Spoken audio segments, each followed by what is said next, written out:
नमस्कार, आप देख रहे हैं मीडिया हलचल। मैं हूं आपके साथ कृष्णा और आज हम बात करेंगे अफ़गानिस्तान की। जिस तरह से अफ़गानिस्तान में तालिबान ने जिस तरह से कब्जा कर लिया है, उसके बाद जिस तरह से अफ़गानिस्तान के लोग वहां से भागने के लिए विवश हुए हैं, जो वहां पर दृश्य अफ़गानिस्तान में इस समय चल रहा है, लगातार तालिबान जब से वहां पे अपना कब्जा जमाया है। बात करें तो आज के 20 साल पहले भी तालिबान का वहाँ पर कब्जा था और तालिबान का मतलब दहशतगर्दी, एक आतंक का पर्याय माना जाता है। आज इस पर खास बातचीत करने के लिए हमारे साथ हैं doctor professor A K. Singh sir, जो हैं राजस्थान के सिंघानिया यूनिवर्सिटी के पूर्व कुलपति, प्रतिकुलपति, रक्षा अध्ययन विभाग के विशेषज्ञ, जिनकी लगभग अभी तक रक्षा अध्ययन पे 50 किताबें पब्लिश हो चुकी हैं। और सर से हम समझने का प्रयास करते हैं कि जिस तरह से अफ़गानिस्तान का यह घटनाक्रम है, यह किस दिशा की तरफ सर संकेत दे रहा है। वास्तव में जो घटनाक्रम तालिबान ने काबुल में पैदा किया है, उससे दो बातें साफ जाहिर हो रही हैं कि ये सारा खेल जो है एक्शन और रिएक्शन का है। 1979 में जब रसिया ने इंटरवेंशन किया था अफ़गानिस्तान में, तो बहुत कम लोगों को इस बात की जानकारी होगी कि 79 में रसिया के इंटरवेंशन करने के 6 महीने पहले अमेरिका ने वहाँ मुजाहिदीनों को ट्रेनिंग देने के लिए कई मिलियन डॉलर खर्च किए थे। और तमाम लोग ये कहते हैं कि अफ़गानिस्तान में इंटरवेंशन रूस के करने के बाद अमेरिका ने वहाँ इनके आतंकवादियों को हथियार और धन मुहैया करवाया है। ऐसा नहीं है।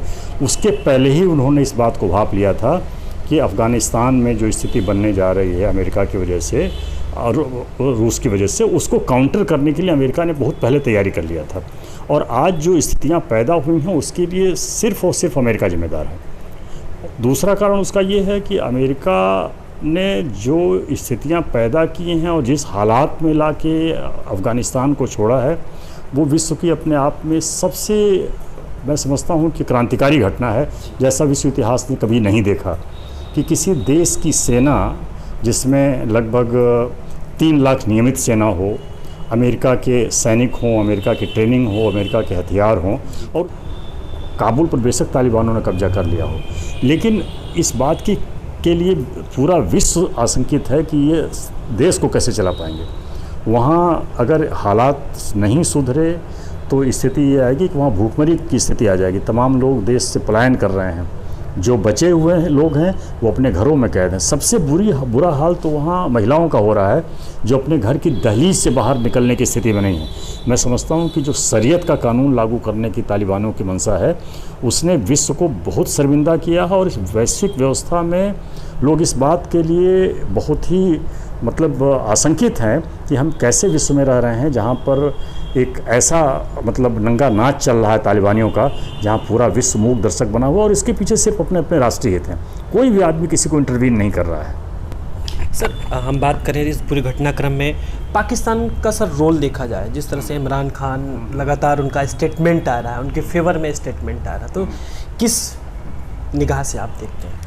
एक्चुअली इमरान खान के लिए तो ये है कि जैसे पाँचों उंगली घी में ये स्थिति उनके साथ बन गई है, क्योंकि इमरान खान जब से पाकिस्तान की सत्ता में आए हैं तब से उनका वहाँ की एक तो अर्थव्यवस्था की हालत बहुत ख़राब हुई है, चारों तरफ से घिरे हुए हैं, देश के अंदर विद्रोह चल रहा है, तमाम जो उनके प्रांत हैं वो स्वायत्तता के लिए संघर्ष कर रहे हैं। बलूचिस्तान में वही स्थिति हो रही है।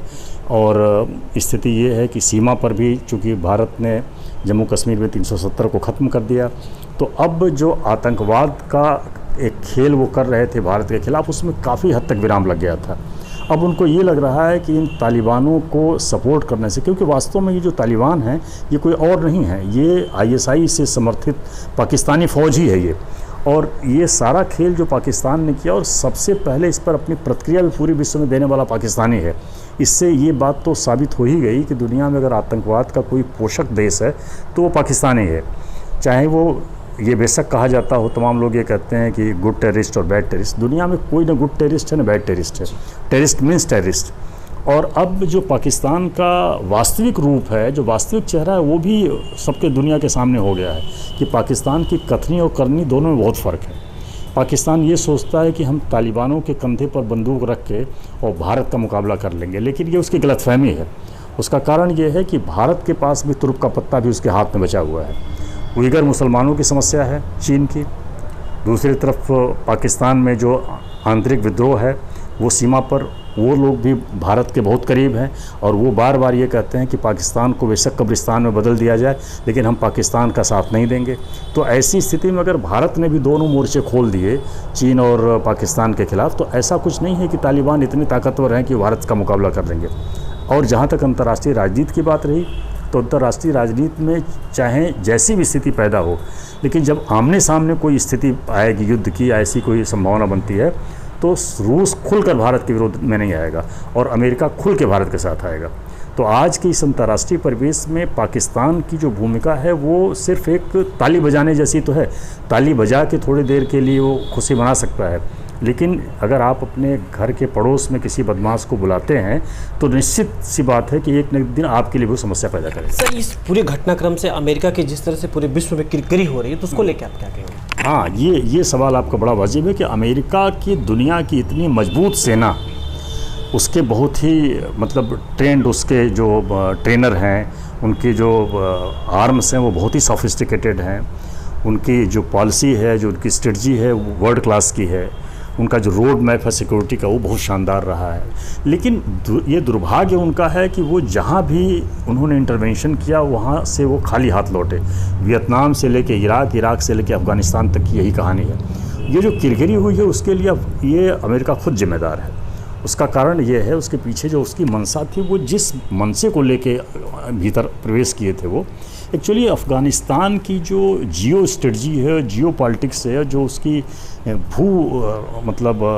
भू स्ट्रैटेजी है, उसमें कोई भी देश आज तक अफ़गानिस्तान को काबू नहीं कर सका। अफ़गानिस्तान के उदय से लेकर आज तक तमाम देशों ने कोशिश किया है और यही कारण है कि वहाँ की जो भौगोलिक संरचना है वो इस तरीके की है कि आप तब तक उस पर काबू नहीं पा सकते हैं जब तक आपको उस भौगोलिक संरचना के अनुरूप अपनी सेनाओं को ट्रेंड करने में और उसके अनुरूप उनको जो है कोप अप करने में आप पूरी तरह से सक्षम न हों।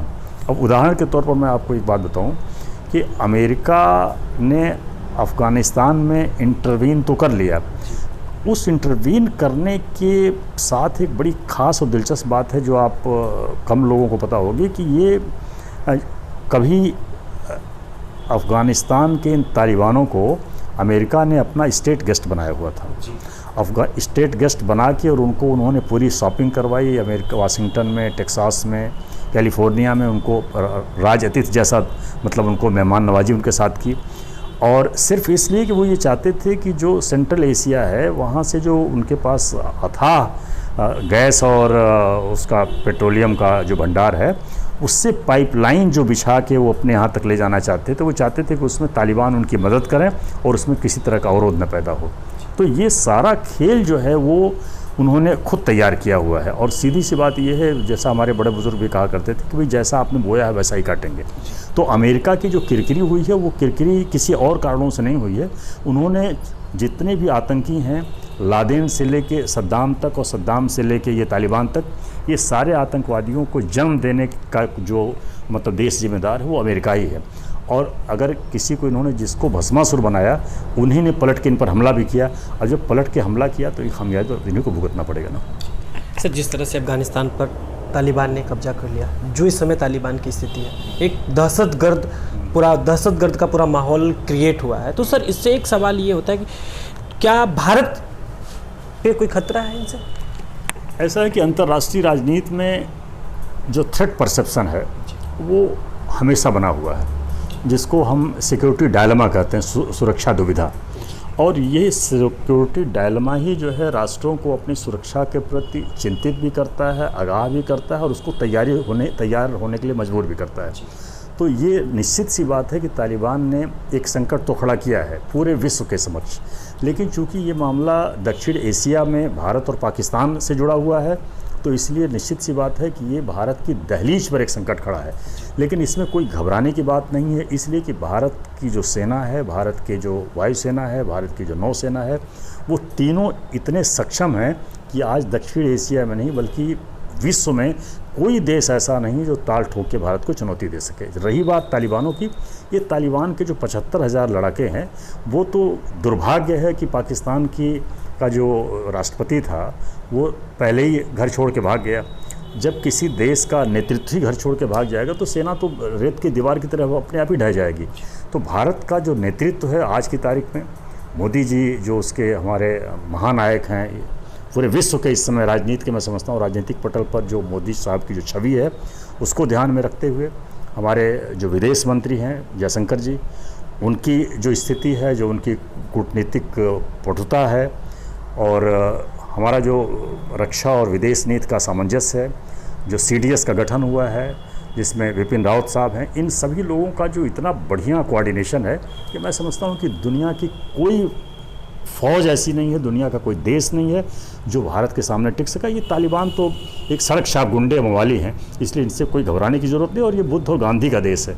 लेकिन इस देश में महाराणा प्रताप भी रहे हैं, इसलिए सभी को, इस देश के नागरिकों को बिल्कुल मैं आश्वस्त करना चाहूँगा कि किसी को परेशान होने की ज़रूरत नहीं है।